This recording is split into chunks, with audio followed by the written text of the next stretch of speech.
Tentu saja Quinsa terkejut dengan ucapan Regan. Dia menggelengkan kepalanya dan meminta maaf yang sebesarnya karena sudah berbicara penuh kengawuran. Quinsa langsung masuk ke ruangan.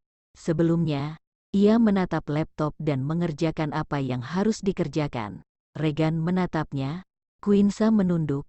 Sungguh dia merasa sangat takut dengan dosen galak itu. Regan kembali ke ruang tamu. Ia menghela nafas panjang. Punya anak didik seperti Quinsa memang harus banyak bersabar. Berselang lama kemudian, Regan mendapat telepon. Dia lekas mengangkatnya. Halo, Om Surya, iya. Quinsa ada di rumahku sedang mengerjakan skripsinya. Sebisa mungkin akan saya bimbing dengan baik, ucap Regan. Ternyata ayah dari Quinsa kenal dekat dengan Regan. Dulunya ayah Quinsa adalah seorang guru SMA dari Regan yang sudah lama meninggalkan profesinya hanya untuk bisnis menggiurkan yang kini membuatnya bangkrut. Suruh Quinsa pulang saja, anak bodoh itu terus merepotkan dan membuang-buang waktunya. Kau kenal Andre, dia akan menikahi Quinsa. Regan mengernyitkan dahinya. Andre, bukankah pria itu sudah tua, matang? Menikah, bukannya umur mereka terlalu jauh, tanya Regan. Umur bukan penghalang jodoh. Om benar-benar butuh uang makanya Om harus menikahkan Quinsa dengan Andre. Telepon tiba-tiba saja terputus. Regan terus memikirkan nasib Quinsa yang harus menikahi pria yang usianya 2 kali lipat darinya. Bukan apa-apa, hanya terasa tak pantas saja. Quinsa adalah gadis ceria. Rasanya aneh menikahi pria yang umurnya sangat jauh sekali dengannya. 1 jam kemudian, anak-anak SD itu sudah pulang. Regan melambaikan tangan pada mereka. Regan baik pada anak-anak tersebut karena teringat dengan calon bayinya yang sudah keguguran sebelum lahir. Dia menyesali semua itu dan memutuskan untuk menyayangi anak-anak di sekitarnya. Pak Regan, ini sudah aku revisi. Aku mencoba mencontoh milik mantan istrimu itu, ucap Quinsa. Umurmu berapa? Tanya Regan. Dari kemarin dia tanya umur, memangnya kenapa sih? Batin Queen heran. 23, Pak. Mau melanjutkan S2? Queen tersenyum tipis. Enggak, Pak, capek. Regan mengambil kertas-kertas yang dipegang Queen. Ia lekas mengeceknya. Regan menghela nafas panjang.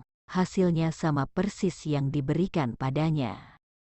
Kau menyalin ya? Sudah jelas-jelas saya menyuruhmu untuk tidak sama persis dengan yang saya berikan tadi. Saya ingin kau melihat garis besarnya saja. Kenapa malah menyalinnya? Ulangi. Quinsa menunduk. Ia kembali ke ruangan tadi. Sumpah, dia sangat benci mengerjakan malam hari, apalagi dia sudah sangat mengantuk. Sambil mencoba membuka matanya lebar-lebar, dia mulai mengetik dan pada akhirnya dia tertidur juga di atas lantai. Beberapa mahasiswa datang untuk mengumpulkan tugas. Mereka langsung pulang. Pintu rumah Regan akan terbuka lebar-lebar sampai jam 9 malam dan ini waktunya dia tutup rapat. Setelah menutup pintu, dia sadar jika masih ada Quinsa di dalam rumahnya. Tak mendengar ada aktivitas dari wanita itu, ia langsung menghampirinya. Regan menghela nafas panjang. Ia melihat Quinsa terlelap dengan pulasnya. Sebelum Quinsa kuliah, dia memang sudah mengenal Regan. Regan sempat main ke rumahnya yang ada di kampung karena Regan sangat dekat dengan mantan gurunya itu. Tak heran jika perlakuan Regan pada Quinsa seperti adiknya sendiri, bahkan Regan juga ikut membantu membayar biaya kuliah Quinsa karena ingin membalas budi pada ayah dari Quinsa. Regan mengangkat tubuh Quinsa dan menaruhnya di atas tempat tidur. Quinsa mengingatkan pada adik Regan yang sudah meninggal lama. Saat Regan akan bangun dari tempat tidur, tiba-tiba Quinsa menarik tubuhnya dan memeluknya dengan erat. Sayang, jangan pergi, ucap Quinsa. Regan mencoba untuk melepaskan dirinya, namun malah gadis itu semakin mempererat pelukannya. Satria, kenapa kau tega mutusin aku? Kau jahat sekali. Ternyata Quinsa tengah mengigau. Memang gadis itu suka sekali mengigau, bahkan tidur sambil berjalan. Regan mencoba melepaskan pelukannya, namun Quinsa malah menciumi wajahnya dengan gemas. Muah, muah, muah, boneka beruangku. Regan mendorongnya dengan kuat. Ia menatap wanita itu dengan jengah. Aneh sekali bisa mengigau seperti itu. Regan mengelap wajahnya dengan tisu. Perasaannya menjadi sangat tak karuan. Baru kali ini dia menemukan anak didik yang super aneh sekali. Saat bersamaan, Quinsa bangun dengan mata yang masih tertutup. Dia berjalan ke arah tembok membuat kepalanya terbentur beberapa kali. Regan menarik tubuhnya. Ia mencoba menyadarkan Quinsa, namun alhasil malah kena tampar. Plak, dosen sialan, Hua capek revisi mulu. Nampaknya Quinsa tidak sadar melakukan itu. Regan pun memegangi pipinya yang sangat panas akibat terkena tamparan dari Quinsa.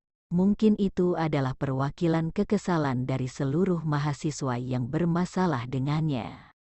Muehehehe, aku akan nikah sama Om. Queen berjalan ke arah tembok. Kepalanya terus menabrakkan diri ke arah dinding. Regan hanya menatapnya saja karena takut jika Quinsa melakukan hal aneh lagi. Dia mengusap wajahnya kasar. Ia bingung harus melakukan apa. Quinsa, bangunlah, ucap Regan. Quinsa tak hentinya berjalan ke arah tembok. Padahal dia sudah sampai ujung. Regan tak berani mendekati sampai akhirnya Quinsa terdiam dan beberapa saat kemudian Quinsa melakukan hal aneh lagi. Aku mau mandi. Quinsa akan melepas bajunya, namun Regan langsung mencegahnya. Queen, sedang apa? Jangan macam-macam di sini. Biur, biur, biur. Ayo mandi. Quinsa memperagakan dirinya saat mandi. Regan semakin bingung dibuatnya. Ada ya penyakit aneh seperti Quinsa? Bagaimana Quinsa bisa mengekos sendiri? Apa dia sering begini? Sekarang tak penting memikirkan itu. Sekarang bagaimana caranya bisa menyadarkan gadis aneh itu? Regan mencoba mendekatinya. Ia menarik Quinsa dan saat itu juga gadis itu tidur seperti biasanya. Regan membawanya di tempat tidur. Dia menghela nafas panjang melihat kini gadis muda itu sudah kembali tenang. Kenapa menjadi seperti ini? Gumam Regan. Regan berusaha untuk menenangkan pikirannya. Walau bagaimanapun dia adalah pria yang normal. Awalnya nampak ragu, namun tak ada pilihan lain untuk menyelimuti paha mulus milik gadis muda itu. Semoga tak jadi masalah akan hal ini. Mas Regan, Regan menoleh. Beberapa warga menatapnya dengan geram. Sedari tadi Regan tak menyadari kehadiran mereka. Ada yang melapor jika Mas Regan sering membawa masuk mahasiswinya ke dalam kamar dan ternyata memang benar. Regan langsung menutupi tubuh Quinsa dengan selimut sampai dadanya. Dia lalu mencoba menjelaskan apa yang terjadi, namun mereka tak mempercayai hal itu. Karena sangat berisik, Quinsa membuka matanya. Dia terkejut karena ramai sekali di sekitarnya. Jika tak percaya coba tanyakan saja pada gadis ini. Dia tadi mengigau aneh bahkan tidur sambil berjalan sendiri. Tak ada kejadian apa-apa di antara kami, ucap Regan. Sudah, nikahkan saja mereka. Ya, benar, oke. Aku akan menikahinya, jawab Regan. Apa? Ucap Quinsa sangat terkejut sekali.